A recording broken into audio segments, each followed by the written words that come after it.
Well, welcome everybody. This is Jamie LaRue, and you are at the program of Authors at Douglas County Libraries. With me today is Jack Buffington, and he has written a book we'll be talking about here called An Easy Out, Corporate America's Addiction to Outsourcing.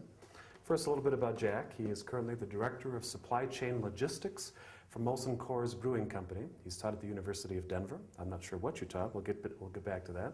And you also serve on the board of its MBA program. Welcome, Jack. Thank you, Jamie. Good to be here. Well, I want to start with a couple of things here. Is that outsourcing is sort of an interesting, hot topic. Why'd you pick it? This is your first book, right? This is my first book. Okay. I've done a lot of things in my career. I've worked at Coors. I've been a Big Five consultant. I've been a controller of a company. I've been in e-business. I've been in all different types of areas. And I always address this area of productivity. And recently, outsourcing has been the buzzword for management, and I think there's a story that needs to be told. So, decided to write a book about it in my spare time. All right. Well, let me before we get into the whole thesis of the book, what I'm finding when I talk to people about authors, they really want to know the nitty-gritty. So, how did you decide this is the book? And how did it first begin? Was it a sketch? Was it a conversation? Paragraph? Thesis statement? How'd you get started? Probably a lot different than some of the other authors you have. I speak at a lot of conferences, okay. And a publishing agent found me and said, "Hey, I think you should write a book on this topic." So I didn't know anything about writing a book. I've never been an author, so I put together an outline for him, and we ran it by about 5 different publishing houses. There were 2 that were interested, and we took a long time to figure out which one we wanted to use, and we picked it, and then the hard work began of writing the book. Okay, so tell me your writing schedule. I mean, how organized were you about this? Did you put together a master writing program, 500 words a day, or what? Well, I think I will do something different next time. I write it really late at night, and if you know me, my wife will tell you that I have a lot of energy. So I work, and then I go home and spend time with my wife and kids, and then I start writing. So sometimes I'd start writing at 11 o'clock at night to 1 o'clock in the morning. Wow.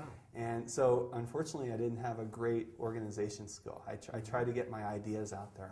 I had a lot of ideas that were in my head that I wanted to put down on paper. Next time I'll probably do more of an outline, but I just started writing, and I put the chapters together and then just started filling them in. I'm also very lucky to have a father who was very good at copy editing, so my dad helped me with the copy editing portion of it. So, lesson learned for your audience is start out really organized. But for me, I'm an idea guy. I really wanted to get my ideas on paper, and then I structured and organized it. Okay, so you compose as you're typing? Yes, I do. And which program do you use to write? I use Microsoft Word. Okay, interesting. All right, so very few of us, I think, have been in the spot where somebody walks up and says, "That's such a great idea for a book." How much coaching did you get about this from the agent, from the editors, from the publishing company? Much help in organizing? I don't think I got a lot. My agent, I think, was mainly a nonfiction agent. He's a great agent. He helped me with 5 big houses he got me in front of. Yeah. The word I got from the publishing houses are, wow, these are great ideas. It's a provocative and very timely subject. They liked my writing. They did say to me that the one thing they told me is we got to rein it in a little bit and structure it. And I learned a lot about my writing skills. So I think my ideas, they liked it right off the bat. They liked the title of my book. They liked the position I took on the topic, and how they helped me was more in how you need to structure the book to be compelling to libraries and retailers. Oh, interesting. So what did they tell you about how to appeal to my market, libraries? Well, I think it was about, number one, they liked the fact that it was a current event. And the one area that they really wanted me to focus on is a lot of references. Oh, gotcha. Because a lot of what came in my writing was from my experience. And it was a little bit, and when I taught at the University of Denver, what I found is the difference between theory and practice. I was always a practice guy because I always worked in consulting, and so they wanted me to take a little bit more of the theory and a little bit more of the research that's been out there, because they thought that would appeal to their audience. So I tried to balance the practical and the research. Okay. Well, before I get back to the book, what was it that you taught? I taught electronic commerce and management. Electronic commerce. Okay. Well, good segue to all this stuff. So give us the 20-word version of what is the thesis of your book? What's this about? Well, the first thing I'd like to say is, you know, when you write a book, the title and the picture is very important. And this, what I want to talk about here is the famous quote, "You can't judge a book by its cover." So you look at the cover of this book, and immediately you think that this is an anti-outsourcing book, and it's really not. My view on this is I'm positioning my book in between two different views of outsourcing and globalization. The one view is that outsourcing is a bad thing for our economy, it's bad for our people. There's a book that was written by a famous senator, Senator Byron Dorgan, called "Take This Job and Ship It." And I think it polarizes outsourcing. It'll say, these are the people who are helping the economy and these are the people who are hurting. Right. And I think that's a little polarizing. The other viewpoint on this is that our economy, I'm not sure how many people realize this, our economy is larger than number 2, 3, 4, and 5 combined. So globalization and outsourcing can't be such a bad thing for us. What I propose here is rational outsourcing. And so on the other end of the spectrum, the other book I position my book against is another famous work called "The World is Flat" by Thomas Friedman. So the people in this category I call the flat worlders. And they're the people who believe that without question, outsourcing is something that's very good for us. Around the world, that book is used as the globalization Bible. It's written in all kinds of languages. By the way, I'm trying to get my book published in Chinese, which is an interesting challenge working with the Chinese government. It's the second largest language group, though. Good call. Absolutely. But the problem with this is not that Thomas Friedman's thoughts and theories aren't right. It's just that it's allowing a lot of irrational outsourcing. And what's happening is a lot of companies aren't focusing on their productivity, how to get better. It's easier just to throw it over the wall to another country. And I've talked to a lot of corporate executives, and I've heard so many horror stories about we've outsourced something, and then we realized after we thought about it that it wasn't the right decision. What they didn't do is they didn't take the time to understand their own operation, to try to rationalize it, to determine whether or not they should keep it here as opposed to outsourcing it. So again, I'm trying to position my book between what I believe are these two diametrically different views. And my view is not political. It's more about looking at our institutions. How do we improve our institutions to improve our economy versus protectionism that in a growing global economy is very dangerous, or just unadulterated, out of control, irrational outsourcing that's leading to some of the things that you're hearing about. Okay, well, it seems like, when you talk to the free market economist types, the kind of thing that they say is that the market is efficient, and first you go through a period where everybody is disrupted. And so the outsourcing is just chasing, this is more productive because we're finding people to do the same work at roughly the same quality for less cost. Why isn't that a productivity gain? Well, it depends on how you measure productivity. And I think one of the things I talk about in my book is our measurement. Part of the reason why I consider productivity to be a lost art is that we poorly measure it. A lot of times, a lot of companies measure productivity as cost reduction. Cost reduction doesn't translate into value. So I categorize this as accounting performance versus economic performance. Accounting performance is very short term. Well, hold on though. You're saying that cost reduction doesn't translate to value? I mean, it seems like every time you see a big change in the stock market, when people start laying folks off and reducing costs, the value of the company goes up. So explore for me some more about the difference between just cost cutting and what real productivity means. That's a function of our short-term financial system that measures companies based upon their quarterly earnings. It doesn't measure them based upon the economic value of the company. I'll give you an example of that. If you go back to the dot-com days, there were internet companies that were trading at $150 per share that now are worth $2. Right.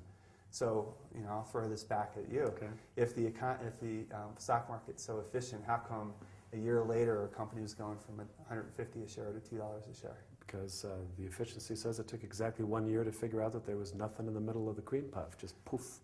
the financial markets tried to overcompensate for some of the controls that were in our system and tried to make decisions not based upon economic value but based upon trends. And later they found those trends to be overstated. And so again, I think if companies look at their true economic value, make decisions for the long-term sustainability of the company. The other thing I think that's important is companies are less today of going concerns. They're more of financial instruments. They're broken up for big mutual funds. And I mean, if you want to learn about this or hear a different view on this, the founder of Vanguard, John Bogle, said the same thing, that this is casino capitalism. This is more about looking at a company as a financial instrument than a going entity that provides a good or a service to our economy, and we want it to be around in 20 years. Okay, let's try to get practical about this then. So give me an example of somebody that, or some company that outsourced for all the wrong reason and suffered as a result of it. Sure. I think in some cases, and I talk a lot about employee-manager relations in my book, and I think there's a great need to improve that on both sides, on both the worker side and the manager side. Let's talk about a company that hasn't looked at their operating practices for a long period of time. All of a sudden realizes that they're losing in the market. They're getting beat by an upstart, whether it's in the US or China or somewhere like that. All of a sudden they're under great cost pressures. They don't know what to do. They don't know how to look for their productivity, or they don't have time to figure it out. Yeah. What's the simple solution?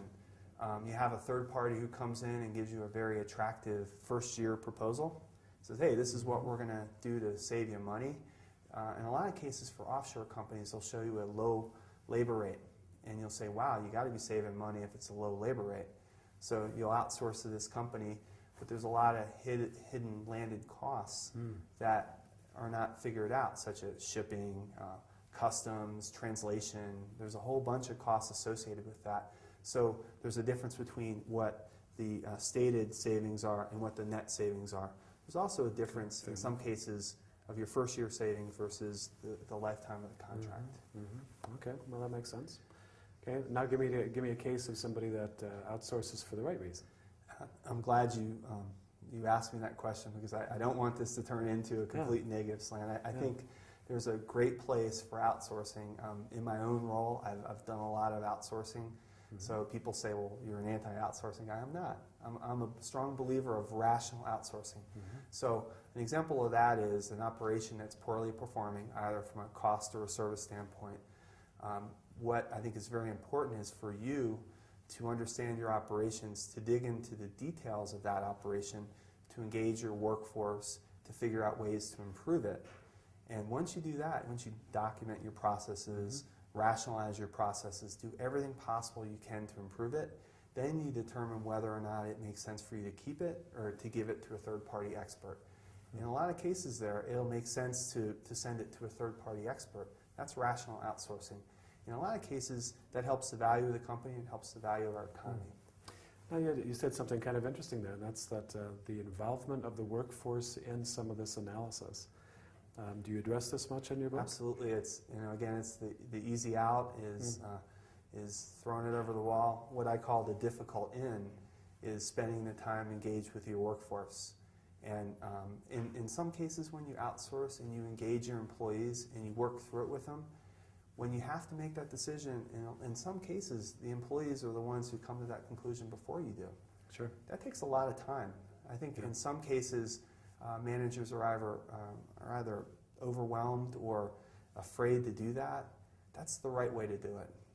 You engage the workforce, and what I believe with employees, if you make the right decision, they'll be behind you with it. Sounds like maybe one of the big problems here is just hastiness. People are in too much of a hurry to take the time to analyze correctly. Well, it's interesting. It's not only hastiness, but it's also a lack of focus beforehand that leads to the hastiness. That if you understand your operation, you understand when it's the right time to make a decision. If you're not close to it, and then all of a sudden you have to make a snap decision, that leads to the hastiness that you mentioned. Makes sense. Give us the summary version, the quick summary of kind of what the topics are that you hit and what solutions you think America should be considering. And that's, Jamie, the primary focus of my book, and again, trying to position it against other books. I think, on one side of the equation is a book written by a journalist who talks about everything's great. Right. And the other side is being written by a senator who thinks everything's wrong. I consider myself to be a practitioner. I am in corporate America, so a lot of what I'm talking about is I'm talking about myself. So I wanted to make this book more about solutions than about blaming people. I think there's a lot refreshing. There's a lot of books out there that want to blame and take sides, and I'm trying to make this apolitical. So there's 11 solutions that I mentioned, Okay. and some of them are really fundamental. First couple ones are fundamental, such as the first one, which is I believe that we need to understand history. And in my book, I don't preach and tell anybody what I think the right answer is for history, because I think history is very, you interpret what you think is right. Sure. But I think if you look at our economy and look at how it's grown, you'll come to your own conclusion about what's right relative to globalization. How our economy grew. Did it grow through protectionism? Did it grow through outsourcing? And if you look at history, we grew as outsourcers. We were a colony of England. That's we interesting. originally were outsourcers. Yeah. So draw your own conclusions on Meaning that. we were outsourcing for England. We were. Okay. We were. So, and by the way, our economy didn't become, number one, larger than number 2 through 5 combined for any other reason than globalization. Interesting. Second one gets into understanding other people's culture and language. The language one's very fascinating to me. Me too. English is now spoken by more people as a second language than as a first language. That's right. First language in the history of mankind that has happened. If you look at the number of people in China who are learning English, hundreds of millions of people are learning it. And if you come back to the United States and you look at, number one, how many of our high school students are required to take any language at all, and then the large percent of those who are taking the Romantic languages, the French, Spanish, which are great languages. Sure. But if you think about languages such as Chinese, Arabic, Russian, languages that are very important for our future in economic, in international trade. So this is kind of a call for greater investment in linguistic expertise. Absolutely, but I think there's also a supply and demand. I think the statistic is, I think not even 1% of foreign language learners are learning Mandarin Chinese. And I think that also gets in the supply issue, how many people are able to teach the language. But I think That's right. if you look at some other countries, they're learning Mandarin Chinese alongside of English. I think that's very important for our nation to understand. Okay, good. As well as the cultural aspect. The third one, which knowing your background is very important to you, is improving our educational system. I have a 6-year-old daughter in first grade. Her name's Kate. So it's my first experience of going back into an elementary school after 25, 30 years. Eye-opening. It's eye-opening. And Jamie, I was surprised how similar it was to the elementary school that I went to. No, that's interesting. And I would think after 25, 30 years of progress, think about all the things that have changed in our world in those years. And I believe that our schools, at least from what I see, are very similar to what they were back then. I think about back in the industrial era, there was a big call for, in the 1920s, to take on the German educational system to teach our people to learn industrial trades. Think about in the 60s with the Sputnik scare, the big push for math and science. I think there needs to be some sort of big push in our education system today to take on this big challenge in the world economy. If I can just jump in on that one. I've got a daughter who is now, in fact, as we speak, is moving from the International University of Bremen in Germany to the American University in Paris. So languages have been a big part of what she's been involved with. And we started off with homeschooling, charter school, and international baccalaureate program. But here's my real fundamental complaint about the public education system, is that we do experiments, but we don't keep track of the experiments. For example, I was a new math student. Used this all across the United States. I've asked people several times, so was it a success? And no one knows. Right. And I think if you're going to be doing these kinds of big, broad-scale national experiments in education, introduce enough rigor to it to say it's a controlled experiment. We'll try it with this group and try it with this group, and we'll compare the results. I don't see that level of accountability in any sector of public education. And I think, again, it gets down to measuring productivity. And what I talk about is the institutions that need to look at productivity. I think you're exactly right. There are situations of innovation. How do you measure it? How do you determine whether it's been effective or not? Okay, back to your solutions. Thank you.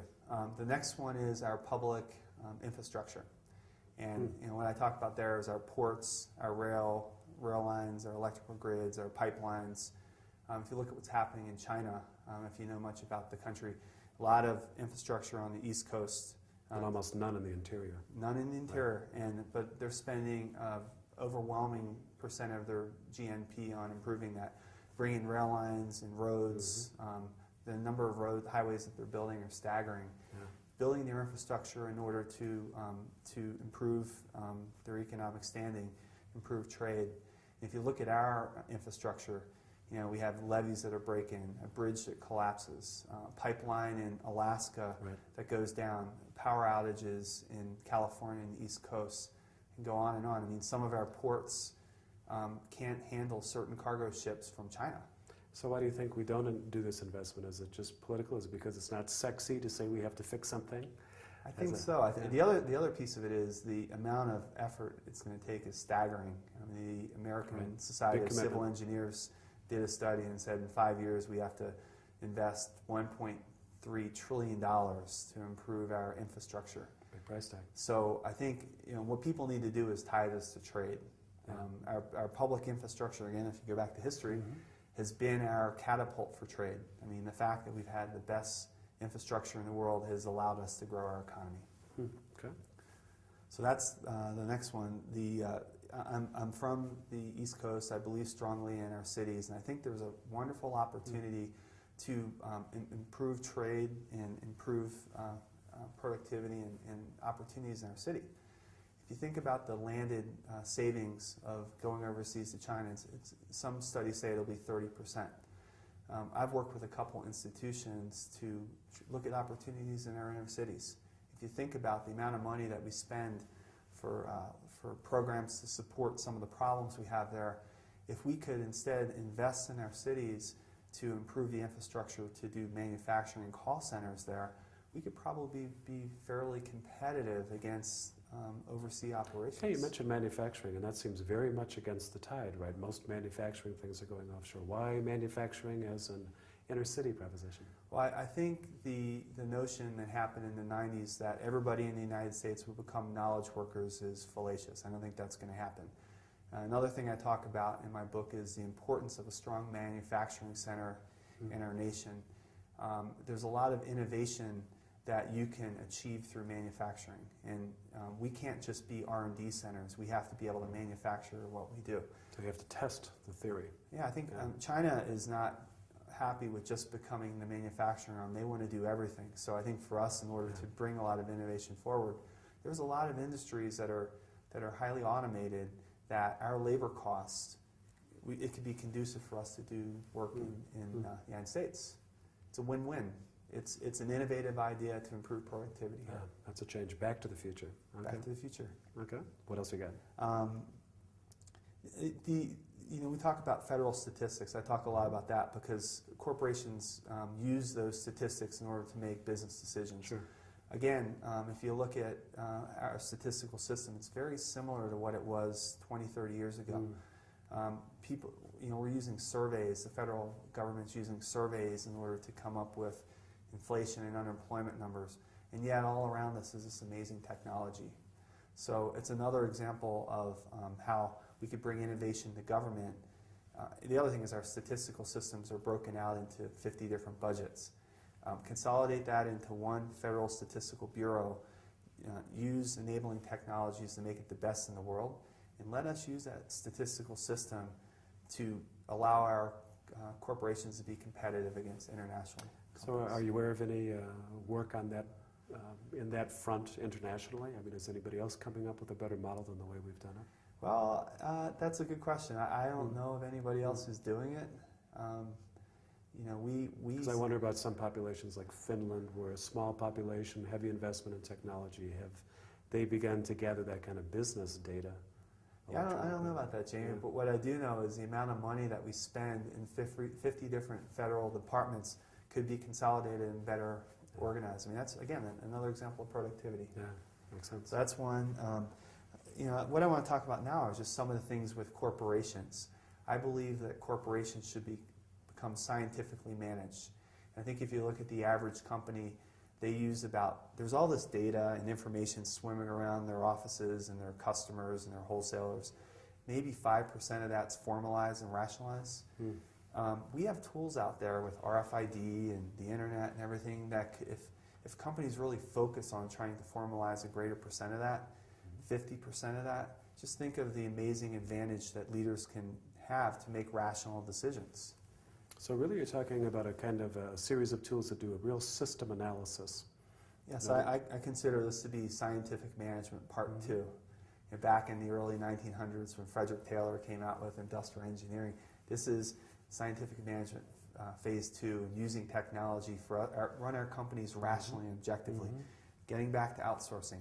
If we have that data, don't you think we'd make more rational outsourcing decisions? So rationality means at some point there's a goal here. So the goal is productivity in and of itself, long-term sustainability, profit.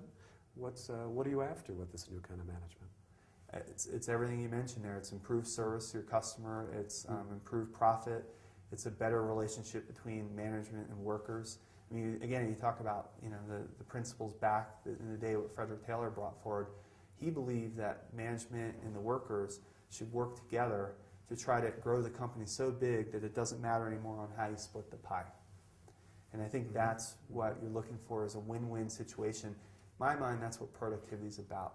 So when you ask me the question, is cost reduction productivity? Well, I mean, are your customers winning? Are your shareholders winning? Are your employees winning? If all three win, then you're starting to look at productivity. Okay, that's good. Did we get through all 11 of your solutions? We talked about the worker management relations and the strong and the strong need for manufacturing. So we did. Okay. Well, one of the things I would like to do here is I wonder if you could read to us a little bit from, I think it's your final chapter or your conclusion, just so we can capture the voice of the author and archive that in our records. Sure. I chose to read a chapter in my last section, which again I'm asking the reader of this book to get involved. The term truth often becomes a ticket for those who think that they own it to use it to preach to others. But as Thoreau noted, it takes two to speak the truth, one to speak and another to hear. Today in our public debate, there is too much supposed truth in the form of preaching and too little truth in the form of listening. Truth cannot exist without both, and as such, not much can exist today within the public discourse on such topics as outsourcing, offshoring, temporary workers, and American competitiveness. I believe that the escalation of global competitiveness has only begun in the last 2 years and is more of a threat to our economic well-being than we have ever faced in our history. However, I believe that we, not they, China and India, are the problem, and citizens must focus more on civic issues than we have ever done before in order to solve them. To do so, we must both speak and hear, and we must get involved. I'll tell you what, any perspective that starts with Thoreau and ends with civic engagement has my full support. I think that's pretty good. You have been listening to Jack Buffington speaking to us about outsourcing, and he is a local author appearing on Authors at Douglas County Libraries. We thank you so much for joining us, and I think maybe in the 10 seconds I have left, what's your next book going to be about, Jack? Well, I've talked to the publisher. They've asked me that question, and I'm really enjoying marketing and engaging people all around the world on this book. And I have a couple ideas. It'd probably be kind of a sequel to what I'm talking about here. Okay. Well, that sounds good. Then we'll have you back. Thank you so much for joining us, and thank you for joining us.